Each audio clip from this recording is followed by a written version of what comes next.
নমস্কার বন্ধুরা, mobile literatures লাইব্রেরিতে আমি অর্ধেন্দু আজ আরও একটি গল্প নিয়ে আপনাদের সামনে উপস্থিত হয়েছি। আজকের গল্প একাগ্রতা ও অন্তরে প্রশান্তির জন্য ধ্যান। গল্পকার কৌশিক ভট্টাচার্য। রহিমা প্রচন্ড টেনশনে ভুগছে। ও বলল, কাকু কি করি বলতো? আমি তো পড়াশোনায় মন দিতেই পারছি না। আমি বললাম, এক কাজ কর, পদ্মাসনে বসে প্রভু যিশুর ধ্যান কর, ওনার কাছে ক্রমাগত প্রার্থনা কর, প্রভু আমাকে একাগ্রতা দাও। সেইভাবে ও হাত পা স্থির করে পদ্মাসনে বসে আছে।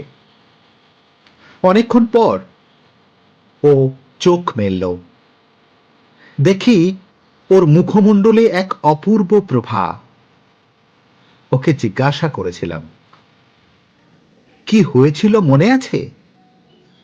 বলল, কাকু আমি তো অনেকক্ষণ ধরে চোখ বুজে বসেই আছি। একটানা গম্ভীর শব্দ শুনতে পেলাম। কানের কাছে এসে প্রভু বললেন, ডোন্ট ওয়ারি মাই চাইল্ড,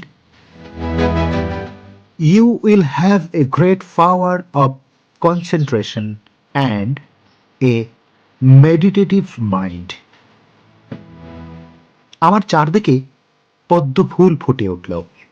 একটা আলোর কণা দানা বাঁধল বুকের মাঝখানে।